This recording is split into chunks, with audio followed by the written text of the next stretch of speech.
How's it going, everybody? Nick Daniels here, aka Nick Daniels. We're going to be doing a movie review here for you folks tonight. And as I'll say in my next video here, yes, I know there is no car. We're not going to do the car for every video.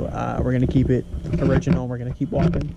We'll walk around the subdivision here a little bit here. So we're going to be talking about a movie called Daybreakers. It's a bit of an older one. I think it was 2009. I'll put it in the title. Daybreakers is, I want to say, like, it's quite a darker film. If you're not familiar with what it's about, we're going to run the plot here and everything for you, so enjoy. Daybreakers is based on a society where vampires have taken over basically the entire Earth. And the way the vampire society works is obviously at night everybody comes out. They do like it's like regular life, right? You do your business, you go to your jobs, you go whatever.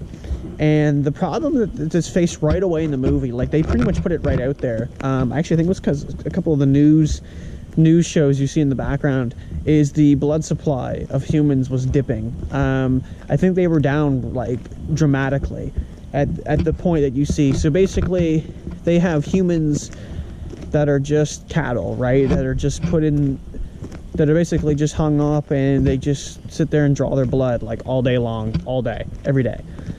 And like you go to like a coffee shop, they show a coffee shop in the beginning and they're serving coffee with 20% blood. So that's like a good percent, right? And like I said, they have like an actual legitimate society. Now during the daytime, of course, everybody basically sleeps or goes to bed, or same idea, right? Or they just they hide basically. But you're actually you can go through the day like in your cars and stuff, but the car pretty much basically seals up. Basically a vampire can go out in the movie during the daytime, but they can't actually touch sunlight.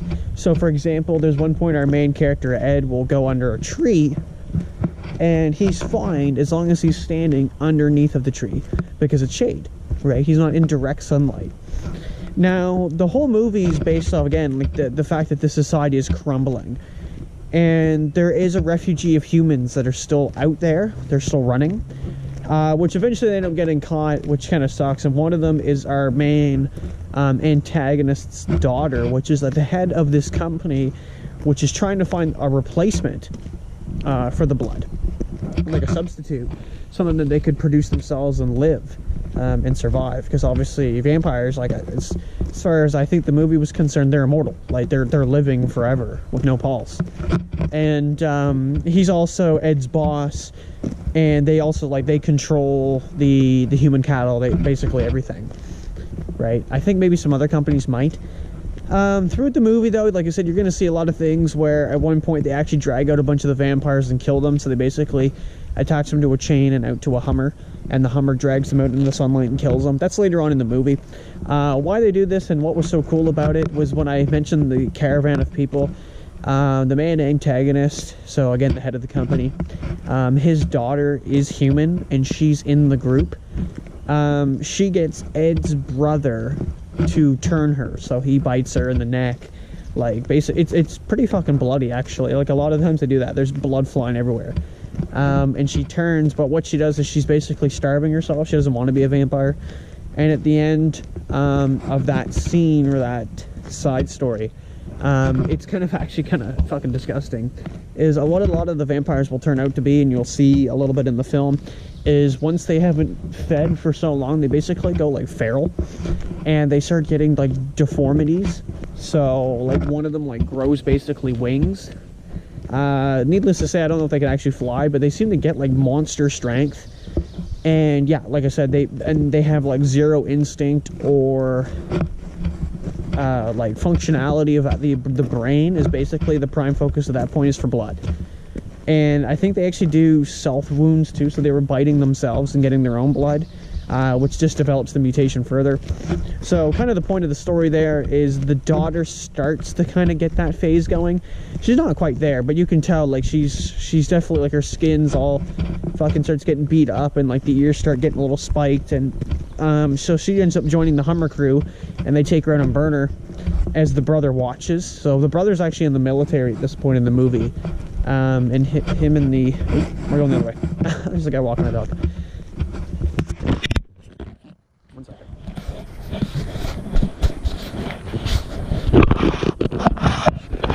Okay, sorry about that, folks.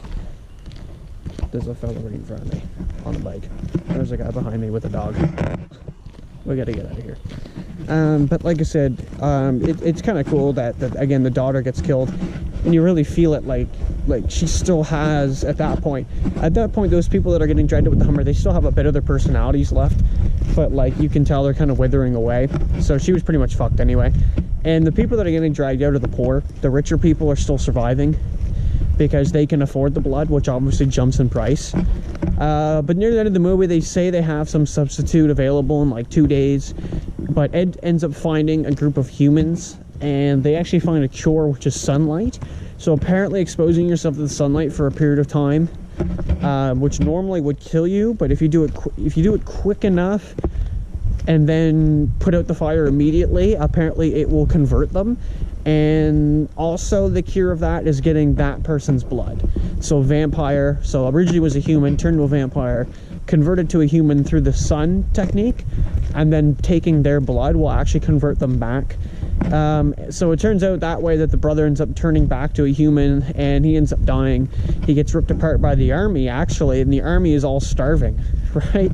But you notice that a few times during the movie that you'll see like military and whatever, and they're all like point their guns, like they seem organized, but as soon as they have a chance of actually getting like a bite, they go for it. And there's a few times where like you'll see a few of the characters in the film that are actually like they're in control, and then all of a sudden they just lose it and they go for it. And yeah, again, that kind of bites Buddy in the ass at the end of the movie. Now overall, I've kind of talked about a little bit of the plot, a couple things I thought were interesting. Overall, I really enjoyed this movie, actually. I think it's a great little film. Like I said, it's a dark one. Not necessarily that the movie is shot at night, which it is, primarily. But I mean, just the movie itself is dark themed. So, I don't know. It's kind of, like I said, it's up to, I guess, to the imagination, you could say. But overall, like I've said, I've definitely enjoyed the film. I have no complaints. I don't know, I would recommend it. I don't really know what else to say about it. It's Daybreakers, check it out. I think I wouldn't say it's underrated, but I don't think it's as well known as it could be. And I think that's a big problem, because I really like this film, and I re-downloaded it there. I think it was last night, rewatched it. Like I said, good film. I don't want to ruin the entire thing, but I got enough out there that you folks will probably watch and hopefully enjoy. So, I've been Nick Daniels, I'm your host. We're going to call it there. Thank you so much for watching. Subscribe if you want to.